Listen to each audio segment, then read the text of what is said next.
ನಿರ್ಮಾಣ ಮಾಡಿರುವ ಯಾತ್ರಿ ನಿವಾಸ, ಅಡುಗೆ ಮನೆ, ಊಟದ ಮನೆ ಉದ್ಘಾಟನೆ ಮಾಡಲಾಯಿತು. ಕವಲಂದಿ ಮತ್ತು ದೇವನೂರು ಗ್ರಾಮದ ಮುಖ್ಯ ರಸ್ತೆ ಅಭಿವೃದ್ಧಿ ಕಾಮಗಾರಿಗೆ ಜಿಲ್ಲಾ ಉಸ್ತುವಾರಿ ಸಚಿವ ಡಾಕ್ಟರ್ ಎಚ್.ಸಿ. ಮಹದೇವಪ್ಪ ಶಂಕುಸ್ಥಾಪನೆ ನೆರವೇರಿಸಿದ್ರ. ನಂತರ ಮಾತನಾಡಿದ ಸಚಿವ ಡಾಕ್ಟರ್ ಎಚ್.ಸಿ. ಮಹದೇವಪ್ಪ, ಎಲ್ಲರೂ ಪ್ರೀತಿಸುವ ಮಹಾಕ್ಷೇತ್ರ ಎಂದರೆ ಶ್ರೀ ಗುರುಮಲ್ಲೇಶ್ವರ ದಾಸೋಹ ಮಠ ಎಂದ್ರ. ಸಾಕಷ್ಟು ಶಾಸಕರು, ಸಂಸದರು, ಸಚಿವರು ಬಂದರೂ ಈ ಕ್ಷೇತ್ರ ಅಭಿವೃದ್ಧಿಯಾಗಿಲ್ಲ. ಎಸ್ಎಸ್ಎಲ್ಸಿ ವಿದ್ಯಾರ್ಥಿಯಾಗಿ ದೇವನೂರಿನಲ್ಲಿ ನಾನು ಓದುತ್ತಿದ್ದೆ. ಎಲ್ಲಾ ಸಮುದಾಯವನ್ನ ಒಗ್ಗಟ್ಟಾಗಿ ತೆಗೆದುಕೊಂಡು ಹೋಗಬೇಕು. ಸಂವಿಧಾನದ ಆಶಯಗಳಿಗೆ ಸ್ಪಂದಿಸಿ ನಾವು ಕೆಲಸ ಮಾಡಬೇಕು. ಯಾತ್ರಿ ನಿವಾಸ ಚಿಂತನೆಯ ಚಾವಡಿಯಾಗಬೇಕು. ಸುಮಾರು 1.50 ಕೋಟಿ ವೆಚ್ಚದಲ್ಲಿ ಸುಸಜ್ಜಿತವಾಗಿ ಕಟ್ಟಡ ನಿರ್ಮಾಣ ಮಾಡಲಾಗಿದೆ. ಇದರ ಸದುಪಯೋಗ ಪಡೆಯಬೇಕು ಎಂದ್ರ. ಸಂಸ್ಕೃತಿ ನಗರ ಅಂದ್ರೆ ಆ ಸಾಂಸ್ಕೃತಿಕ ನಗರಿಯ ಮುಕುಟ ನಂಜನಗೂಡು. ಸಾಂಸ್ಕೃತಿಕ ನಗರಿಯ ಮುಕುಟನೇ ನಂಜನಗೂಡು. ಸೊ ಅದು ಸರ್ವಾಂಗೀಣ ಅಭಿವೃದ್ಧಿ ಆಗಬೇಕು. ನಮ್ಮ ದರ್ಶನ್ ಹೇಳಿದ್ದೀನಿ, ಎಲ್ಲ ಲಿಸ್ಟ್ ಮಾಡ್ತಾ ಏನಿರಬೇಕು ಅಂತ. ನೀವು ದರ್ಶನ್ ಗೆಲ್ಸಿದ್ದೀರಿ, ಸುನೀಲ್ ಬೋಸ್ನು ಗೆಲ್ಸಿದ್ದೀರಿ.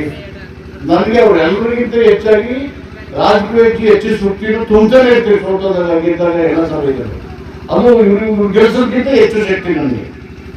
ಸೊ ಎಲ್ಲವನ್ನು ಬಳಸ್ಕೊಂಡು ಇವರು ಯುವಕರು ಗೆದ್ದಿದ್ದಾರೆ. ಈ ಕಡೆ ದರ್ಶನ್, ಆ ಕಡೆ ಡಾಕ್ಟರ್ ಸಿದ್ದರಾಮಯ್ಯ, ಈ ಕಡೆ ಸುನೀಲ್ ಬೋಸ್, ಇವರು 3 ಜನ ಯುವಕರು ಸೇರಿ ನಂಜನಗೂಡು ತಾಲೂಕಿನ, ಮೈಸೂರು ಜಿಲ್ಲೆನ ಎಲ್ಲ ಜನರಲ್ಲಿ ಪ್ರೀತಿ ವಿಶ್ವಾಸ ಇಟ್ಕೊಂಡು ಸಮನ್ವತೆಯಿಂದ ಹೋಗೋ ರೀತಿ ಕೆಲಸ ಮಾಡಬೇಕು ಯುವಕರು. ಇನ್ನು ಕೊನೆ ಪಕ್ಷ 30 ವರ್ಷ ರಾಜಕೀಯ ಭವಿಷ್ಯ ಇದೆ ಅವರಿಗೆ. 40 ವರ್ಷ ನನಗೆ ಅವಕಾಶ ಕೊಟ್ಟರು. ನೀವು 40 ವರ್ಷದಲ್ಲಿ ನಾವು ಇಷ್ಟು ದಾರಿ ಸಾಗಿಸೋದು ಸಾರ್ವಜನಿಕ ಜೀವನದಲ್ಲಿ ಕಷ್ಟದ ಕೆಲಸ. ಸಾಂಸ್ಕೃತಿಕ ನಗರಿಯ ಮುಕುಟ ನಂಜನಗೂಡಿನ ಸರ್ವಾಂಗೀಣ ಅಭಿವೃದ್ಧಿಗಾಗಿ ನಾನು ಪ್ರಾಮಾಣಿಕವಾಗಿ ಪ್ರಯತ್ನ ಮಾಡುತ್ತೇನೆ.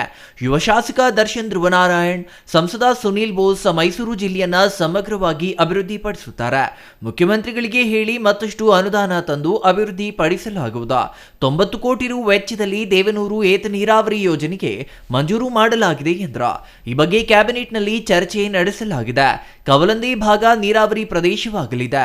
ಹಳ್ಳಿಗಳು ಉದ್ಧಾರವಾಗಬೇಕು. ಕೃಷಿ ಚಟುವಟಿಕೆ ನಡೆಸಲು ರೈತರಿಗೆ ಅನುಕೂಲವಾಗಲಿದೆ ಎಂದ್ರ.